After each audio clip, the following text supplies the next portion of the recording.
Oh, bonjour et bienvenue dans la chaîne Nebula. Non. C'est Slypoxnip qui vous parle. Le confinement c'est pas genre trop chiant à me dire. Je me fais chier. Wow. Rien à foutre de tout ça. Si je suis là aujourd'hui, c'est pour une nouvelle vidéo. Ça faisait un bail, ouais. Bon, vous commencez à être habitué de toute façon, me direz-vous.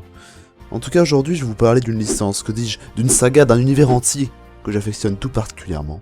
Et c'est celui de Dofus.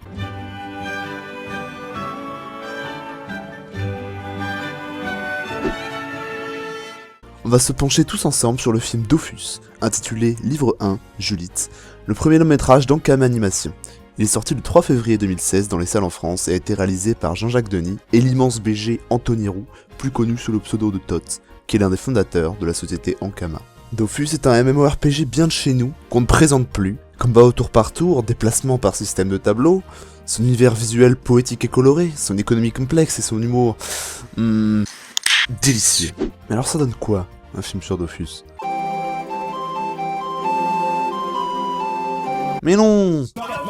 Ce film se déroule dans l'univers de fiction transmédia du Cosmos, un merveilleux fait de mythologie dense, de héros courageux, de guerres acharnées, un homme possédant une faune et une flore ainsi qu'une culture foisonnante. Je vais donc vous faire un bref résumé, simplifié au possible, car je sais que tous ne sont pas familiers avec l'univers d'Ankama. L'histoire se déroule au cœur de la majestueuse cité de Bonta, ennemi juré de la cité de Brakmar, une ancienne ennemie au dessin ambigu refait surface, Julite. Se servant du pouvoir des Dofus, des œufs de dragon à la puissance terrifiante, elle va tenter d'accomplir un funeste rituel de magie noire. Le petit Joris, fils adoptif de Kérubim Crépin et accompagné de Baccarat et du grand champion de Bouffe Bowl, Khan Karkas, vont tenter de l'en empêcher. Bon, déjà ce film est un miracle, parce que je sais pas si vous vous rendez compte, mais on a affaire à un long métrage Dofus.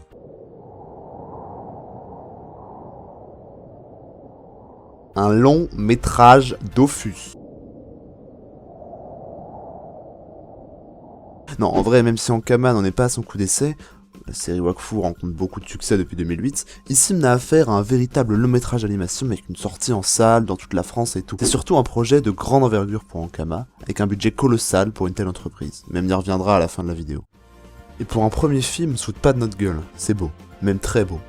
Ça me touche évidemment d'autant plus que je suis très réceptif à l'identité graphique d'Ankama. On peut même dire qu'elle rend très bien sur grand écran. On retrouve ces paysages grandioses au relief escarpé, l'immensité de Bonta, les maisons au design très marqué aux formes exacerbées. Dofus enchante toujours par cette attention aux détails des environnements, des objets placés au bon endroit, et surtout un jeu de couleurs qui se remarque tout de suite. Aucun compromis n'a été fait sur l'animation, qui est d'une grande qualité du début à la fin. La direction d'animation est assurée par Yoshimichi Tamura, dont je ne sais rien, mis à part qu'il sort de la prestigieuse école des Gobelins, mais en tout cas, grand bravo à l'équipe dont le travail est admirable. Les personnages sont animés de manière extrêmement détaillée, que ce soit les cheveux de Baccarat, les poils de Kérubim, les oreilles de Lilith ou la tignasse de Khan Karkas, les personnages sont rendus vivants et dynamiques. On a le droit à des chorégraphies complexes lors des combats, et des mimiques très variées pour exprimer tout un panel d'émotions. En bref, l'animation est tout sauf fade et donne un côté très frais et énergique au film. Les décors quant à eux sont sublimes, et Dofus a toujours été une référence en termes d'arrière-plan. La lumière est tout aussi bien gérée, je pense surtout aux scènes de nuit dans Bonta qui sont très belles. On se retrouve en clair sur un film très réussi graphiquement parlant, avec un style tout singulier, qui peut toutefois ne pas plaire à tout le monde. Côté réalisation, on n'est pas en reste, avec une diversité de plans assez impressionnante. Les plans très larges servent à merveille les décors, et même sur des passages assez anodins, la réalisation se montre soignée.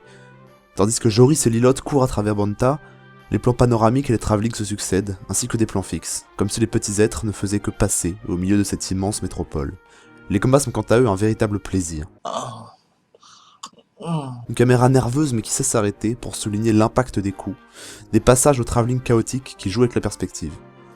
On a aussi le droit à quelques habiles contre-plongées. Il y a une très légère contre-plongée. Le tout rend les combats extrêmement rythmés et cadencés, bref, c'est que du bonheur. Pour en finir avec l'aspect technique, la bande originale est tout à fait ouf godin. Elle est exécutée par l'orchestre de Lille, ça c'est vachement cool. Comme ça, on se retrouve avec une très belle musique symphonique, ça donne un peu plus de gueule, on va pas se le cacher, et ça colle très bien avec l'esprit fantasy de Dofus. Maintenant, en ce qui concerne le fond, l'histoire, la substance, un point fort se situe au niveau des personnages. C'est finalement une équipe assez inattendue, embarquée dans une aventure plutôt chaotique. Ils sont tous assez vite attachants, d'autant plus qu'ils sont montrés dans leurs faiblesses et dans leurs doutes. On profitera aussi du chara-design de Dofus qui est toujours irréprochable et original.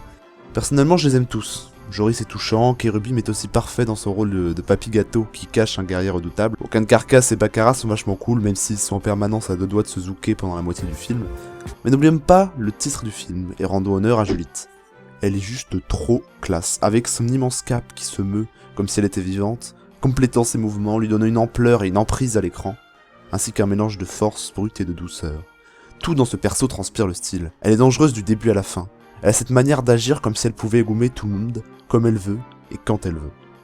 En combat, elle a les mouvements rapides et précis d'une tueuse froide. Elle porte bien son nom, la bouchère de Brakmar.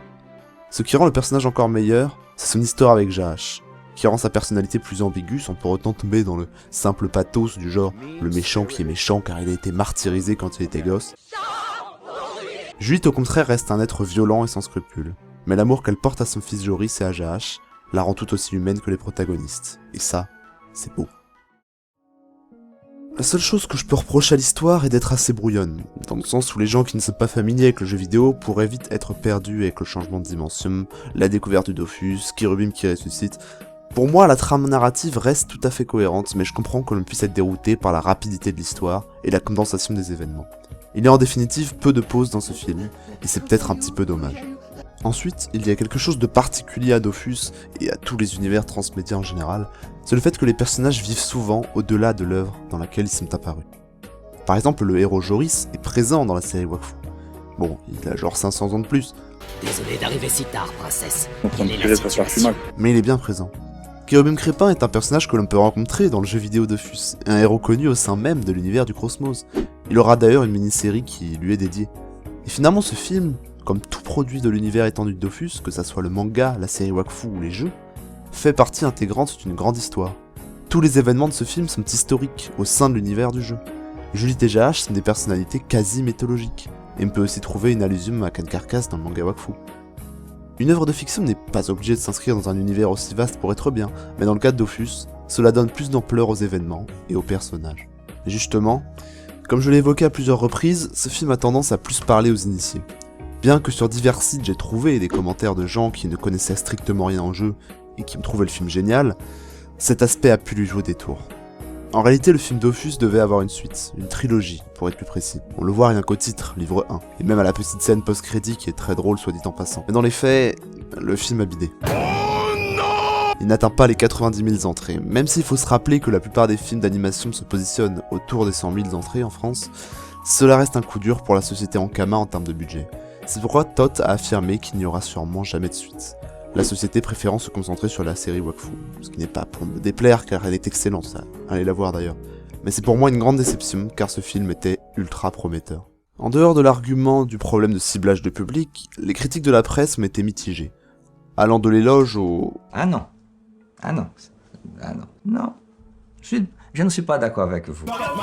Il a été aussi reproché au film, pourtant produit intégralement à Roubaix, d'être un pompage de tous les codes d'anime japonais et donc une pâle imitation. Bien que cette critique n'ait pas vraiment de raison d'être, elle a le mérite de poser la question de l'identité de ce film et même de l'identité de Dofus en général.